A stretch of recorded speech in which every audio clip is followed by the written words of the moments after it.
Thanks for downloading this episode of the Nerdball Podcast. I am your host, Lorenzo Melcher, coming to you again from my basement. It's very comfortable down here. I have a new setup. You can't tell because my computer is on a computer stand bought by my lovely wife. Now, it won't be running hot when I'm trying to record these podcasts. So I'm getting new equipment, a $20 computer stand. Who knew that I needed it? It's great.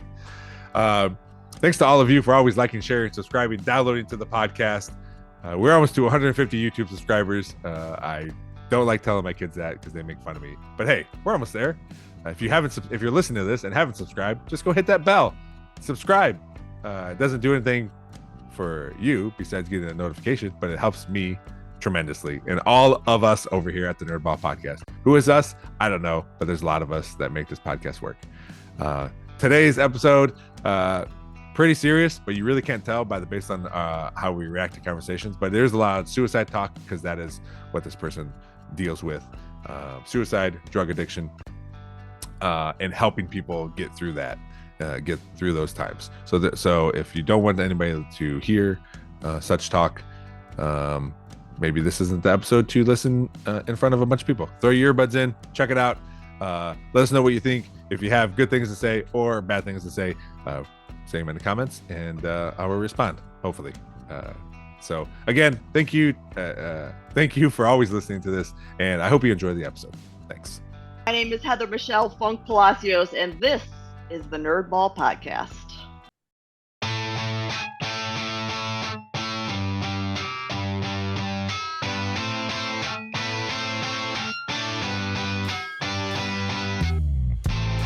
This is the Nerdball Podcast with Lorenzo Melcher. All right, Heather, thanks for coming on my podcast today. I'm glad to be here virtually. I don't know. Look at my dumb dog. I'm sorry. That's all right. I've had some awesome background stuff with Zoom. I had a teacher or a former teacher on here where her daughter kept coming in and like asking questions and stuff. So it's all good. I got golden doodles. They're the dumbest dog of all the dogs, but they're nice, friendly. So anyway, before we start, you said your name and you said Funk, and I remember I used to coach junior high track, and there was this kid named Isaac Funk. Are you related to him at all? I mean, not that I know of. I will say Funk is not up there with like Smith and Johnson for a last name. Correct. And it is a curse if you're a kid, straight up. Oh, yeah, like poke me in the eyeballs that had to be my last name as a pasty white girl in Chicago. But who knows? My dad ran track, and he's a Funk, so I don't know. Maybe, maybe in one of those test tube spit DNA things, I'll find out I'm related to Isaac. Well, Heather, before we start rolling about you, I always ask this question to all my guests. I think it's important. It's an important question. I strive to have real good work-life balance. So I always ask people, what is something you're nerding out about? Something you're really into, a hobby, either something you just started or something you got into. It could be anything: cooking, walking, reading, whatever. And something that gets you away from the daily grind where either you do it by yourself or you do it with your family. Just something that you're just like really nerding out about lately. Nerding out about? Well, I've been nerding out about the dude in the Bible named Paul. So nerded out about it. I'm reading a lot of books on him, and I'm going to go on a crazy trip where I will walk all the walks that he took when he was out and about back about 2,000 years ago. And why specifically Paul? Well, I mean, we'll talk about this in a minute, but I have a mission, a ministry, an organization, and a struggle, and it's all around suicide. And Paul, when you do a deep dive as a nerd into his life, you'll see that he struggled as well. And a lot of experts say it was mentally. And what I think is so noble is, despite the fact that he struggled, it was so tortured mentally, he didn't give up. And that's been a huge source of encouragement to me. Mm-hmm. But also, Paul, at one point was busted and thrown in prison. And the text says that he, the chains broke and he was able to walk free out of prison. And the warden at the time was getting ready to kill himself because the warden knew he was going to pay a price for Paul getting being able to walk out of prison when it was his responsibility to protect Paul from doing that. And the text says Paul yelled at him, "Stop, don't kill yourself. We're all here." And so Paul thwarted a suicide. And that's what I do. I try to help people not do that. Where is this walk going to take you? I think like Greece, Okay. Turkey, Syria. None of that, and not even the fact that it has to do with Paul specifically, but all of that terrifies me. Yeah. I'm not like, woohoo! It is well documented on this podcast. I am not a huge I do enjoy travel, just to specific spots and out of the country travel. I've never done it besides going to Mexico right over the border with my grandma and parents to go shopping. I don't leave the country, and it terrifies me to leave the country. All right. Well, I'll let you know how it goes if I make it back alive. Well, what are you looking forward to most out of this walk? And because I'm assuming there are other people or other stories you have read that have people that people have done this walk. Yeah. I'm going with a family. They invited me to go with them. I just think that, I'm 50 years old and I have been struggling with suicide since I was 8.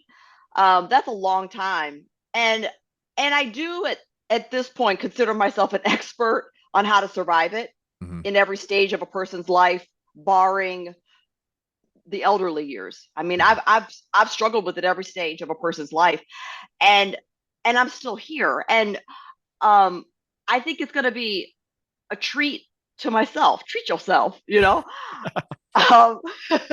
Parks and Rec reference. Yeah. There.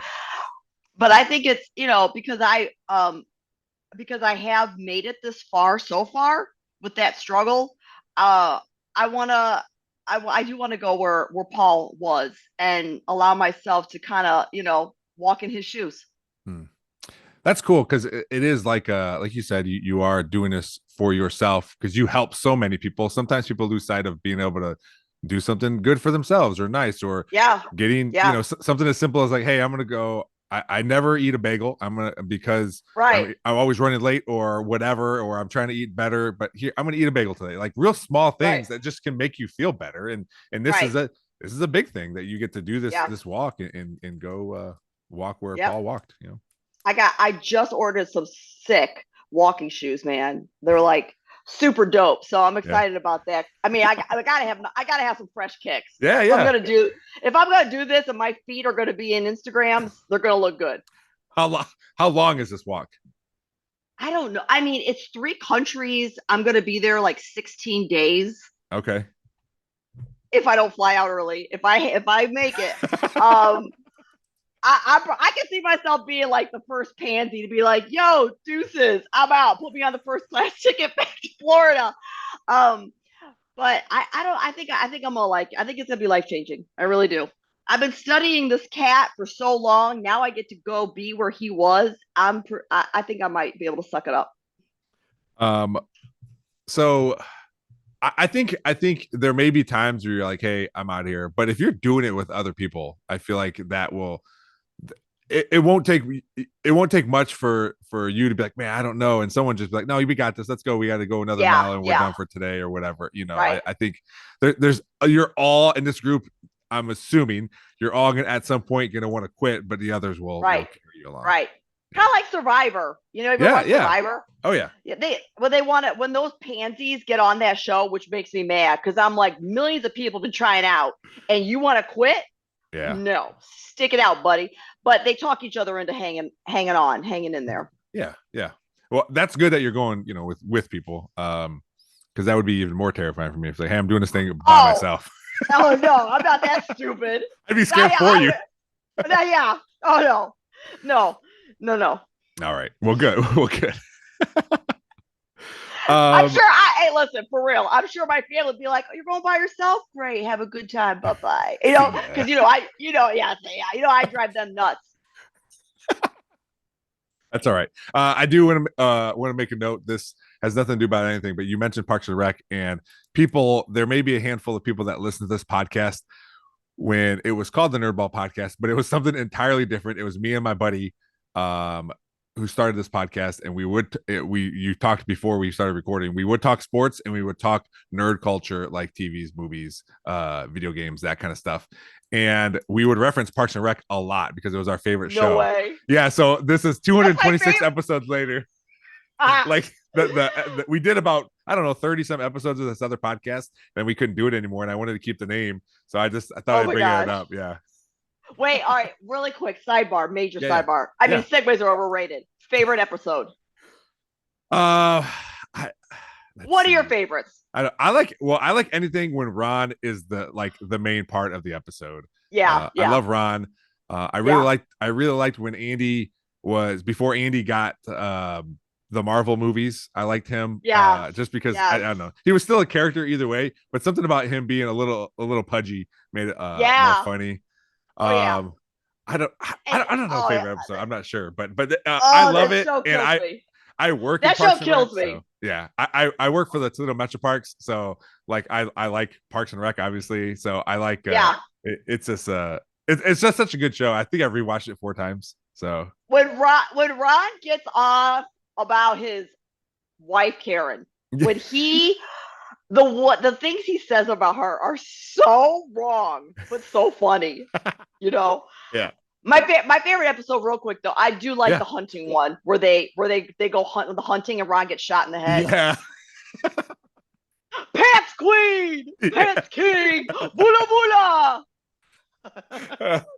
I always quote Ron, but I always tell my staff at work, uh, never never half-ass two things, whole ass Yeah. one. I know. What's the thing he says about fishing? You can teach a man to fish, but Oh, teach I a don't man to remember. fish. But why? Well, why would you? He's lazy. He'll figure it out. I don't know. He says something like that. Oh yeah, he's good. He reminds me of my father-in-law too. Like they are the Oh, same okay. person. They are the same person. Okay. Okay. Well, good. We can go a little down memory lane of this podcast when it first started, uh, and you're Oh, that right. show's great. Segues are overrated. So Oh yeah. speaking of overrated segues, we'll dive right into this. You mentioned it when we were talking about why you're going on the walk and this and what you do. Uh, so you have been battling suicide since you were 8. That's what you said at the beginning, correct? Mm-hmm. Mm-hmm. What? Yeah. And I don't know, and I'm sure. I mean, on your website, you talk to all kinds of people. I'm sure it's not easy talking about things like this. I know I had talked to you before we started recording about my brother who passed away from a drug overdose. Like, it is not the easiest thing. I have given talks to schools and stuff about my brother, and my mom was an alcoholic who she's been sober a while now, and she actually does talks with me sometimes. But it's not easy to talk about. How do you first start deciding, like, hey, this is what I'm going to talk about, and I'm going to talk about myself? Um, I mean, there's a process to that.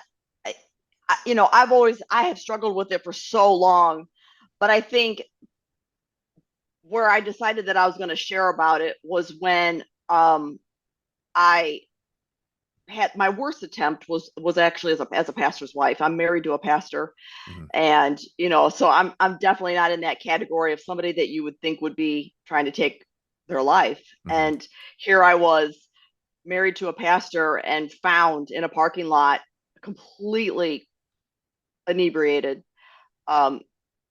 taking my life in my car, and they couldn't stop me. A lot of times in a certain degree of psychosis, you could become unusually strong, almost supernaturally, like a rabid animal.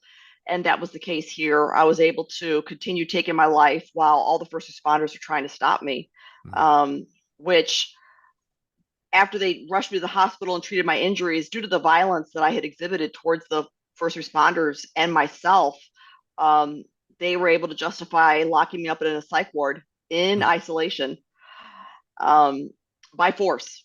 And so on July 30th, 2000, everything changed, because now I'm a pastor's wife. who can't even kill herself right, um, still wants to die in a psych ward in isolation. I mean, where do you go from there?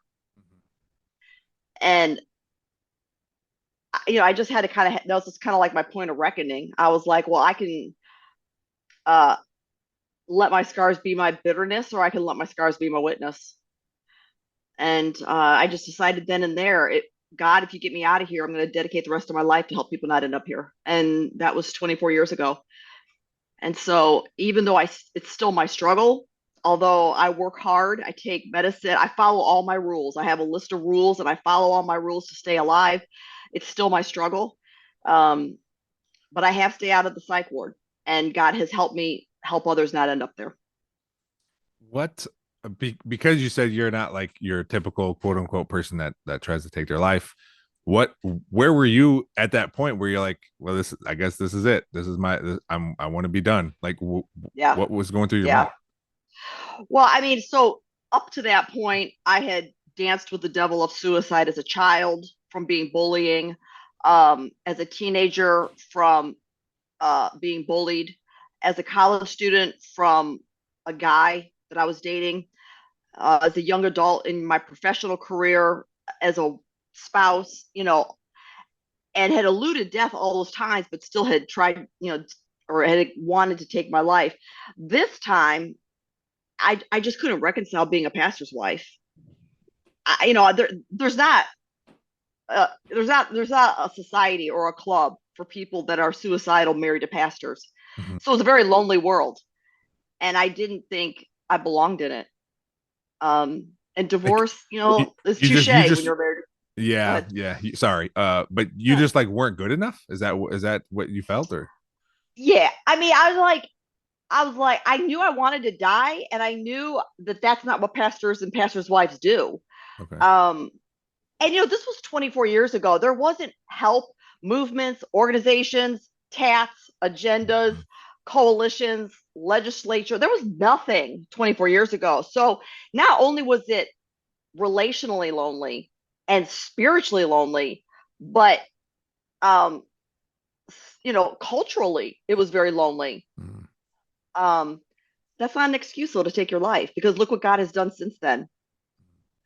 So I don't pardon anybody, no matter what they're going through. I don't let them off the hook. Today I went and spoke in Miami to a high security men's prison. It was standing room only. You want to talk about people that have a good excuse to take their life, Sure. I wouldn't let them off the hook. I don't care what they've been through, and I don't care what they've done. If you wake up breathing, that's your proof to keep going. And they all woke up breathing today. Is there I'm sure you've come across a bunch of people who decided to either they attempted to commit suicide, did not succeed, and have gone on and they're good now, that don't attach it to faith or God or something. Yep. How do you talk to those people? Because for you this is what it is, but for some other people that might not be the case. Right. Well, and I think that that's what has allowed me to go into the prisons and public schools and public universities. Is suicide is a universal language, and it knows no bias. And the most faithful person and the most pagan person and everybody in between can be tempted to take their life. And I'm not here to push my religion. I'm here to stay in my lane and help everybody with myself keep going when your mind says quit.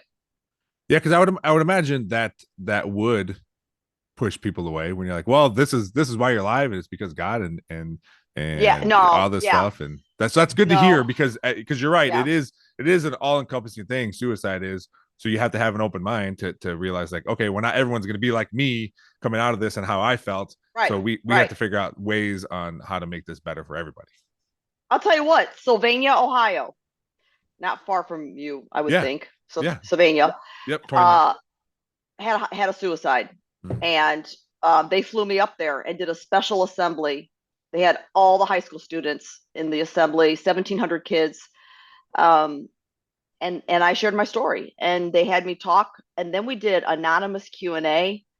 And Lorenzo, the faculty and the administration and the superintendent were speechless and stunned and rendered silent when they heard the questions these kids were asking me. Mm-hmm.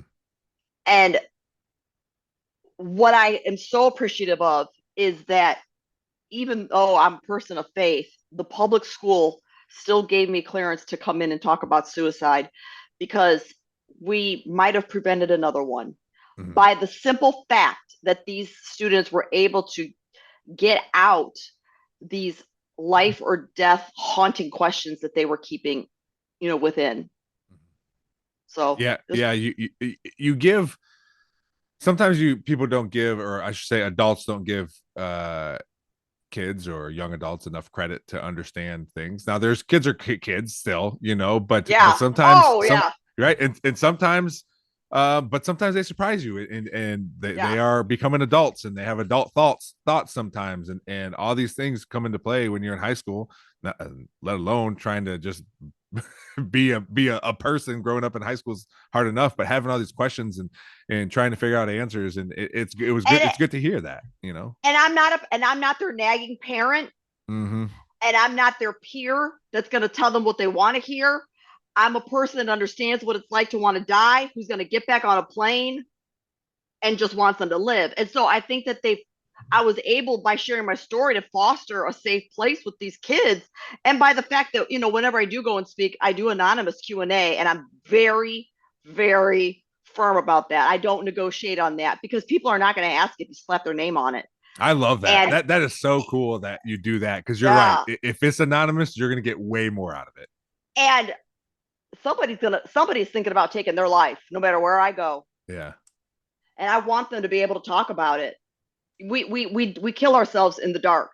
Mm-hmm. And so we've got to be able to bring these questions that we're having out into the light. You know what's hard, and maybe it's not as hard as I'm thinking. Obviously, when someone commits suicide, you see it, it's happened, it's a new story.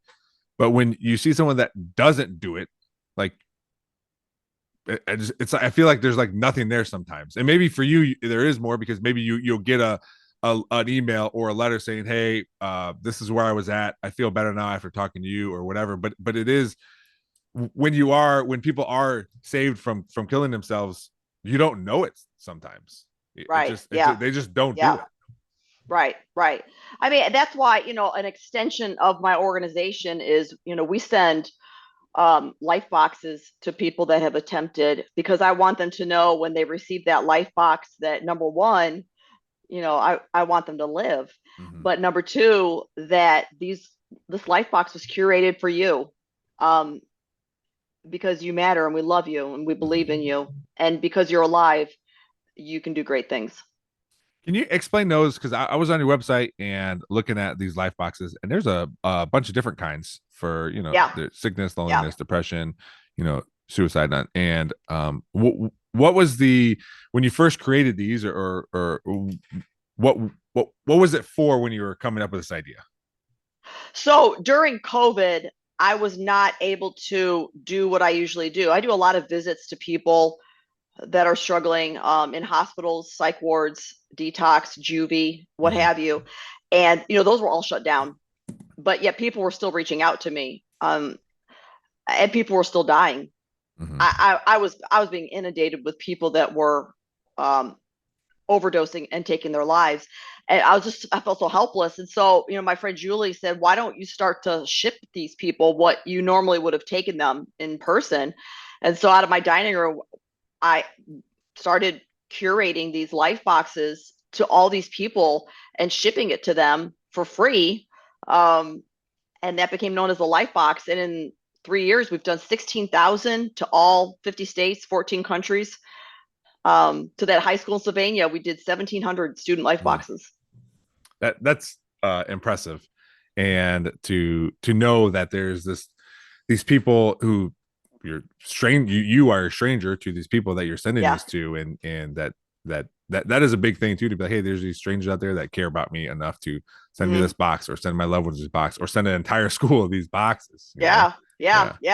And it's really important to me, and the team knows this, but it's very important. It's, we take time. This will never be an Amazon Prime function, because people are not made in Amazon warehouses. And so, we do these by hand. We get the request in through my website, and we curate these based on their age, based on their gender, based on their affliction. Are they a student? Well, if they're a student, it's going to have cool student things in it. And if it's somebody that's lost their pet, Lorenzo, we've had people that want to give up because they live alone, and they had to put their dog to sleep, and they have no one, and they don't see a reason to live. So we curate life boxes for pet loss. All kinds of reasons. Do you get a lot? Go ahead. No, go ahead. Well, we get a lot for veterans and first responders. Do you have people, or is there a I'm going to say Facebook group, but it could be something else, but like of people where like the person who lost a pet and they're lonely, like where people can talk to other people. Do you have something like that, or do you point people in direction of like, hey, here's these groups that can help you? Yeah, my website has resources for all those things. One question that I get asked a lot is, well, do you have like a follow-up protocol? So once you give them a life box, do you circle back around? And I'm like, 2 reasons. Number one, no, because I don't know if they want me all up in their business. Yeah. All right. I mean, I know that when I've struggled with suicide, there's a degree of embarrassment to that. I don't know if I want somebody following up with an email and asking me all about, my business. And the other reason I don't follow up with them is that's not my lane, Lorenzo. I'm just trying to help people not die, but I cannot fix their generational curses, their porn addiction, their heroin addiction, their criminal past. I can't. That's not my area. Is that hard for you, or was it hard for you at the beginning? I feel bad. Yeah, I feel bad, but no one's been able to. I mean, I've got a lot of issues too. There's a reason why somebody like me has struggled with suicide for 42 years. There's a lot of things that didn't go right as a kid. And there's help out there. There's help out there for all of us. We can get help. We don't have to give up because we can't find help. Yeah. And I know just with my brother, I know people would kind of, and I was the same way, like get mad at him. Like, well, why don't you just not do drugs? But it's hard. It's a disease. You're addicted to these things. And that's what people don't understand sometimes. And after a while, it's just like, it is what it is. And we got to do our best to protect ourselves when we know the inevitable is going to happen. And at some point I was waiting for that phone call. And eventually my mom called me and said, hey, your brother passed away, and it is what it is. But it doesn't make it any easier. And you're right. Like there are other steps in your life boxes and your talks to schools, and all this is just like a step in this process. And for some people it might be the first, for some people it might be in the middle somewhere, or a giant step like that really gets them to open their eyes. And you don't know that. You're just doing this as a step and as a process, right? And you're reaching out to whoever you can. Yeah, for sure. Yeah, I mean, here's the deal: a life box isn't going to save people, but I know that the things that I put in the life box are the things I've used to help me make it this far. And so my integrity just says, do for others what has worked for you. And so that's what I did. Did you know I was born in Bowling Green, Ohio? Oh, really? Yeah, I was born, my dad went to BGSU. Okay. All right. Yeah, I lived there a couple of years. I attended school. They told me not to come back after a semester because attended is a real loose term. I was on the I was on the books, and they got my money. So that's amazing. And then my best friend Leanna, she lives in Perrysburg, but she's the one that connected me to you.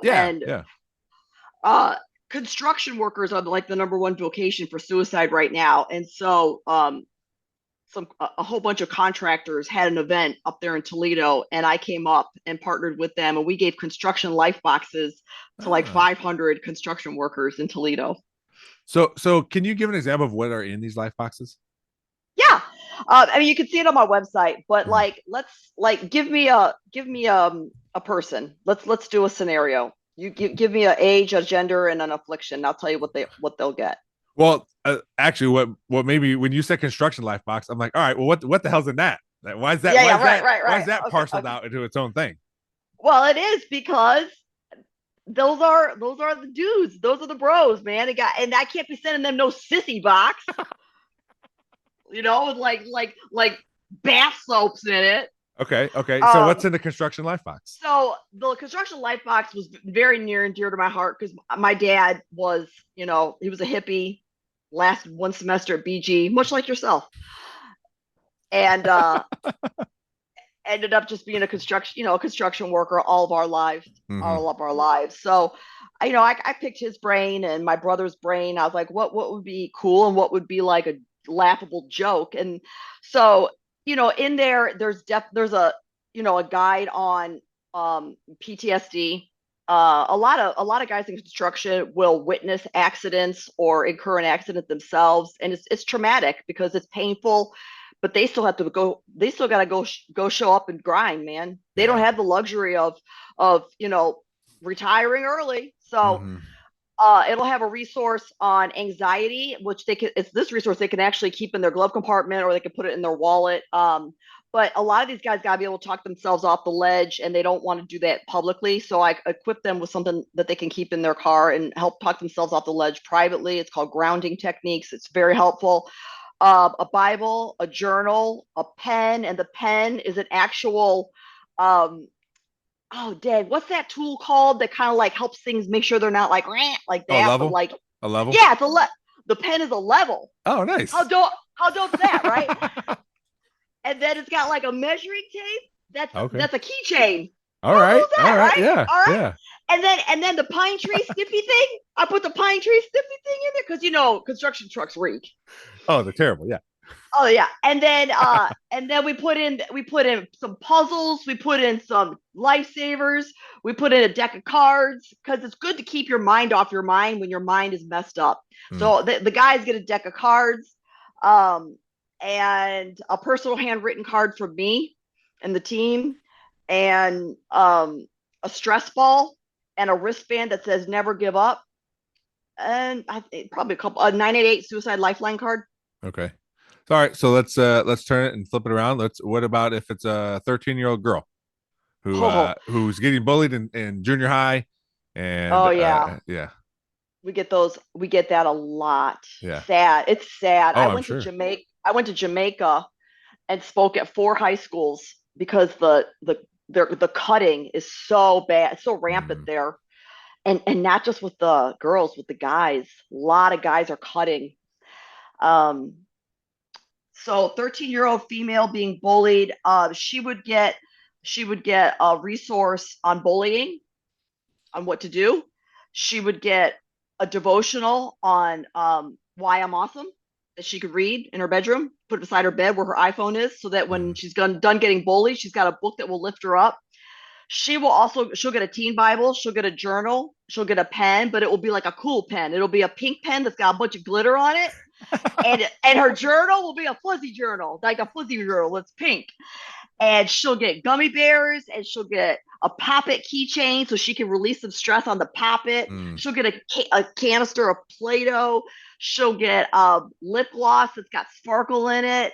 She'll get a stuffed animal. She'll get tissues. She'll get chapstick. She'll get a wristband that says "Never give up." 98 Lifeline card for teens. Um, yeah, Man, stress ball. So, that's cool because again, it's someone getting. I mean, everyone loves gifts. Everyone loves getting things, and at a time when you're the lowest or seemingly the lowest to receive something like that, I'm sure it's a big help. yeah.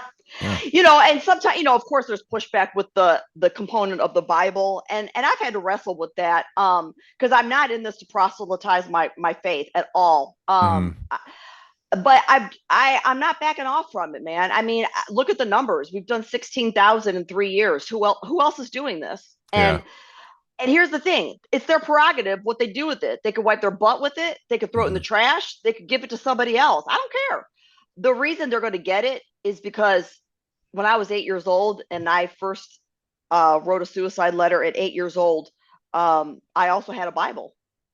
And to this day, I still have my 8-year-old Bible. And my integrity demands that I help people with the things that have helped me. And so I gotta put that in there, man. But for the children, I get a lot of requests for little kids. I have gone to the psych ward to visit 4-year-olds that have attempted suicide.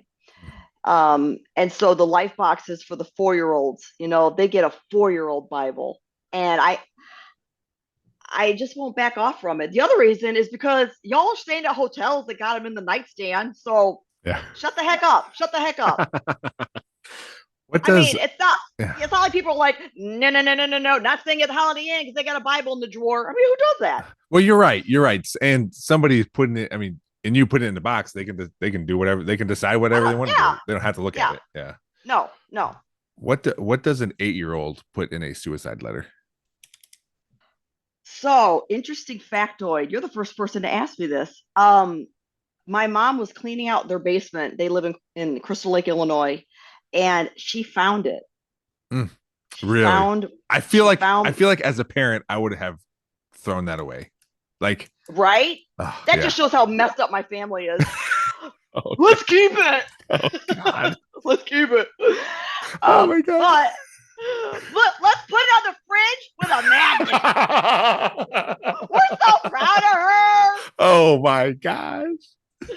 But I'll tell you what, it is a blessing in disguise, because when I do go and talk to schools, I also have my 14-year-old suicide letter, and I hold them both up. And it corroborates my story. Those kids know I'm not BSing. I'll be honest with you though, I have not been able to read them. Okay. That wrecks me that I even have them. And, and I've got kids, and oh my gosh, do you have kids? I do, yeah. I mean, to read little 8-year-old Heather's suicide letter, I just can't do it. Can't do it, but I do have it. That's God, I'm so interested in that. Like, I'll let you read it. Would you really? Yeah. I'm a complete stranger, and I'll let you. I'll take a screenshot of it and I'll send it to you. Okay. All right. I won't put it anywhere, but this will be for my own thing. But I am very interested in that because my daughter's 9 right now. My son's 12.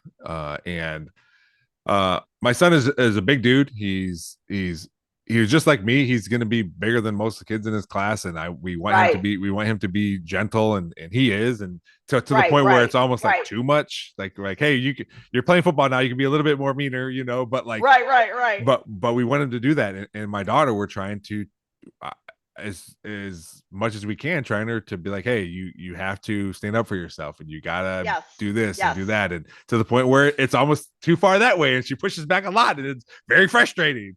But to see or to read a letter written by someone who is about my daughter's age, and just say like, this is it, and I'm writing a letter to say I'm done. I'm done. It's very interesting. And I know, but I do know why. I know why I wrote it that day. I was at a new school as going into 3rd grade at a new school, and they were picking on the new kid. And nobody had equipped me. Nobody had set me up like you guys are doing for your daughter, and said, stand up for yourself. So I went up. They knew I was vulnerable. They knew I was prey, and they just devoured me because I projected that. I showed insecure, lowly, vulnerable.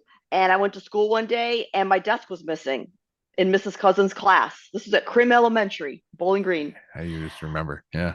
Heck yeah, you don't forget this crap. Oh yeah.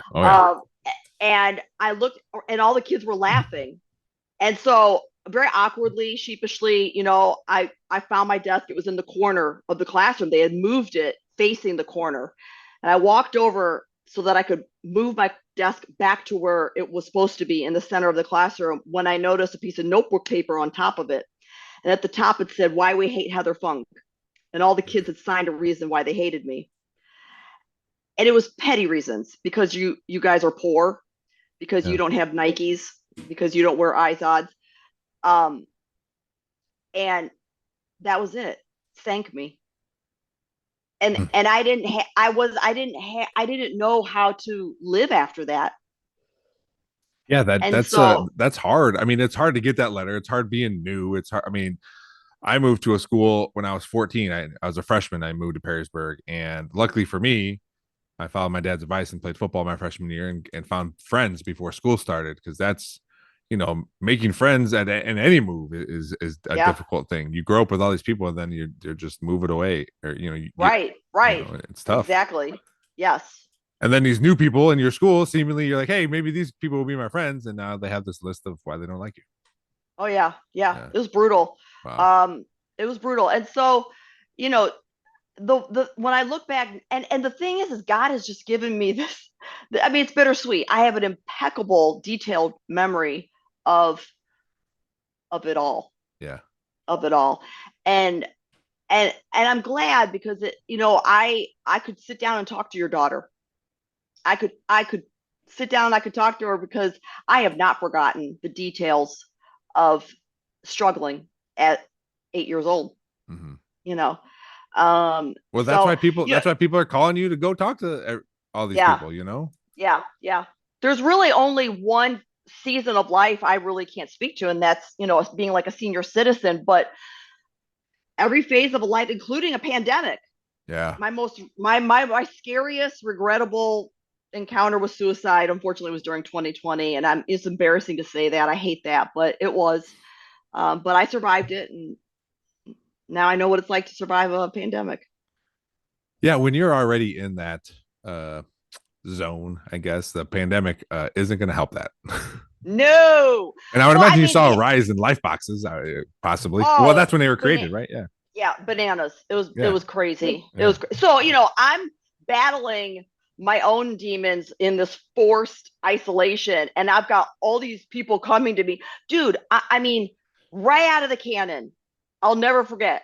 Around This is when I stopped receiving notifications. It was around midnight at the beginning of the pandemic. I get a notification from Facebook. I go to my messages. I'm half asleep.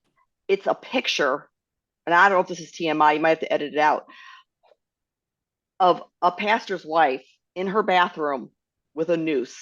Really? Yeah. And all she said was, at the moment, still here. And she has 4 kids and her husband, all Can I asleep. tell They you? have no Can I tell idea. you? She's at the I, precipice of either uh, living or dying. yeah. I don't You're gonna know. edit that out? Are you No, gonna edit that out? no. Listen. I don't know. I don't have to edit it out because something happened with your with your internet where it cut out. So I don't even know what you said after you described the woman in the tub. It cut out? Yeah, it cut out. I heard you described the woman with the noose, and then you froze. It was jumbled up, whatever, and then you said you're gonna edit that out, and it was already out. So I'm gonna go. I'm not gonna make you repeat it. I'm gonna think maybe that just wasn't supposed to be said at that time. That kind of freaked me out a little bit. Okay, fine. Moving on. Segues are overrated. That was wild. Sorry. Oh my gosh. All right. Well, you mentioned your team a few times, and I'd like you to speak on them, because it sounds like it's not just you. You got this group behind you and with you and helping you do all this stuff. Yeah. Yeah, I have a team, I have staff, whatever you want to call it, but I mean they're awesome. I mean, you know, this is not a business that's going to make it on the Fortune 500. People aren't jonesing to Yeah. help people not kill themselves. And honestly, Lorenzo, I'm not looking to grow the business. I'm hoping to go out of business. Yeah. I want people to stop killing themselves. Mm-hmm. What we forget and what we lose sight of is we're gone, but we leave hundreds of people as victims behind us. Mm-hmm. And they struggle for the rest of their lives, not only with the loss, but the whys. And so, it's a tough organization to be a part of. It takes its toll. It takes its toll. It's really important for the team and I to have life in the office to be the antithesis of the death we're always dealing with. Can you imagine reading 16,000 reasons why people wanted to give up? Yeah. And because they're able to put in the comment section as much detail as they want. I mean, I've read a lot. So, we have to have a lot of happy hours. Hey-oh, and find good things to do. Got to balance it out. Yeah, because that is a tough job to read all those things and still say, where are we going for lunch? That's exactly right. And I think that's why. I have a sense of humor, and like today with the prison, guys, I can get away with a lot more than I can with a lot of other audiences. But I would be like, I was yucking it up with them, like, can't even kill yourself, right? And they get it. Yeah. They're laughing with me. They get it. But listen, you better find things to laugh about if suicide is your struggle. Mm-hmm. So my mom. I mean, you remind me of my mom because she is very much the same way. So you're saying I'm old? No, finding humor in this, right? I'm sitting right here. Finding humor in this because my brother passed away. It'll be 4 years in September, and my grandma was living with my parents, and she passed away a few years ago, and she has both their urns sitting on their mantle. And every Halloween, she dresses them up in costumes. They're wearing costumes. During Christmas, they have Christmas hats on these urns, and like, and that's how we get through, right? We're always making fun. If someone were to walk in the house and we're talking about my brother, like they would think it's weird. I do it at work sometimes, to the point where my boss gets it now, and like he's even made a joke or two where I know it, like he didn't want to, but he knows that's how I am, and I love it. Like this is how you celebrate my brother. My brother is for whatever he was into, he was a goofball. I loved him. He was my older brother, but he was this is the way he is, and he would love every second. Plus, he loves attention. He loved attention. So anytime we are talking about him, he's loving it. So like, and that's why I get fun with my mom. Like my mom is that too, and that's how she gets through. And I don't know if I've ever really sat down and had a serious conversation with my mom. I can't with my dad. My dad would immediately cry. Oh yeah, people handle it differently. Yeah, so we do a lot of grief life boxes. And those are the ones that I've been the most involved in. I didn't really want to do a deep dive into this topic, but a year and a half ago, my youngest brother, I have three, my youngest brother died of an overdose, intentional, took his life. So it's been I just can't even talk about it. That's all right. It's messed me up pretty bad. For him to die by the thing I've been fighting so long for. We were tight, we had each other's back with it, and he pieced out on me, and grief's tough, man. Grief's tough. But the life boxes are the second most popular, believe it or not. And I'm intrinsically involved in them because grief's hard. Grief's hard. And so I want to make sure that the recipients that have lost somebody definitely feel comforted by what they're opening that life box up to. I've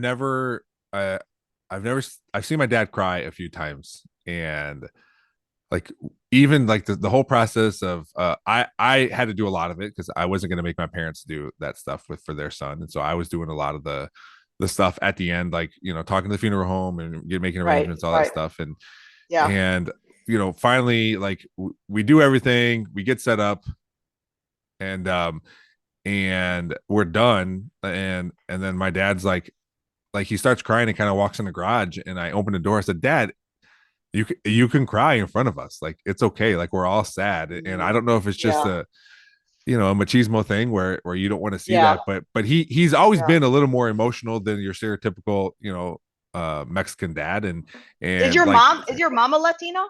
Yeah, she is. Yep. So both my grandparents were born in Mexico. Both my parents were born in Texas. Okay. So like it was crazy to see because I wasn't used to it, but to know that like that's part of it too. Like my dad can cry because I have my dad like way up here, and because he's my Yeah. dad, and you know Yeah. he's not without fault, but he's still my dad, Right. and like to see that part of it like was like, whoa.